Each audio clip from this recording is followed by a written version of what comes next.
শালা বাবু, কি অবস্থা? কেমন আছো তুমি? অবস্থা বেশি একটা ভালো না দুলা ভাই। ব্যবসা বাণিজ্যর হাল চাল তেমন একটা ভালো না। তারপর আপনি যে বিদেশ যাওয়ার সময় 3 লাখ টাকা নিয়েছিলেন, ওই পর থেকেই আসলে ব্যবসা বাণিজ্য মালামাল আনতে পারি না, বেচা বিক্রি একটু কম, ব্যবসার অবস্থাও খুব খারাপ খালার শরীরটা ভালো? আছে, মোটামুটি ভালো। তো দুলা ভাই, একটা কথা বলি, কিছু মনে করেন না। আপনি যে টাকা নিয়েছিলেন বিদেশ যাওয়ার সময় 3 লাখ, বলছিলেন 4 মাস পরে ফেরত দিব, কিন্তু 4 মাসে তো আজকে 6 মাস হয়ে গেছে, এখন পর্যন্ত তো একটা টাকাও দিলেন না। 2 মাসে মাত্র আপনি 20,000 করে 40,000 টাকা দিয়েছেন, তারপর তো আর খবর রাখলেন না। বারবার ফোন দিছি, ফোনও ধরেন নাই, ফোন রাখছেন বন্ধ কইরা। আমার তো ব্যবসা বাণিজ্যের হালও খুব খারাপ। আপনি যদি পারেন, যদি আমার টাকাটা দিতে আমার ভালো হতো। আসলে হয়েছে কি ভাই, যে দালাল আমারে কইছিল বিদেশ গিয়ে চাকরি দিব, চাকরি ঠিকই দিছে, কিন্তু আমারে কইছে বেতন দিব 1 লাখ। 1 লাখ তো দূরের কথা, বেতন দিচ্ছে ওটা 30,000 টাকা। 30,000 টাকা ওই কাম, যে কষ্টের কাম ভাই বিশ্বাস করবা না, অবস্থা খুব খারাপ হয়ে যেত।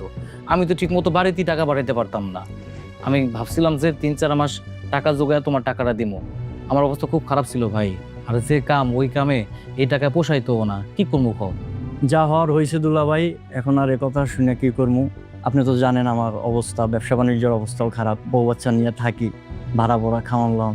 এখন দুলা ভাই, আপনি যেরম হোক, আপনি আমার 7 দিনের মধ্যে টাকার ব্যবস্থা করে দিবেন।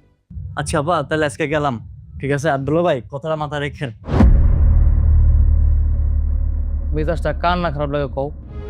পকেটে আমার 250 টাকাও নাই, আমি কই থেকে 3 লাখ টাকা ম্যানেজ করবো এখন? কেমনে কি করবা তুমি জানো।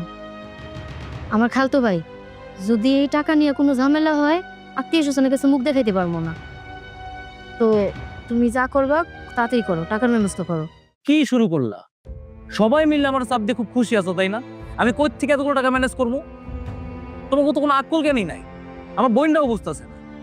আরে বাপ যে অসুস্থ, আমি কি বুঝতেছি না? আমি কি সন্তান? আমার কি দায়িত্ব নাই? আমার তো দায়িত্ব আছে। আমি যদি পাশে দাঁড়াতে পারতাম, আমার কাছে সব থেকে বেশি ভালো লাগতো। টাকা তো নাই আমার কাছে। আর আমার ছোট ভাই, আমার তো কোনো কথাই শুনতেছে না। আর আমি টাকা কই থেকে জোগাড় করবো? কিডনি বিক্রি করে টাকা জোগাড় করে দিয়ে দেই, তোমাকে যত টাকা লাগবে সবকিছু পাইয়ে যাবা।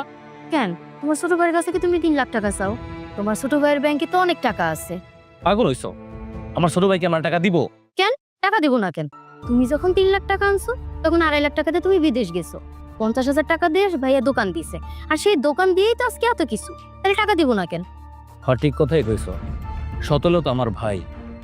এক ভাই বিপদে বলে তো আরেক ভাই সাহায্য করবই, যতই রাগ বসা থাকুক। আচ্ছা ঠিক আছে, তুমি চিন্তা করো না, আমি কালকে সকালে আমার ভাইরে জানাবো না যে আমার টাকা লাগবে, দেখি কি কয়।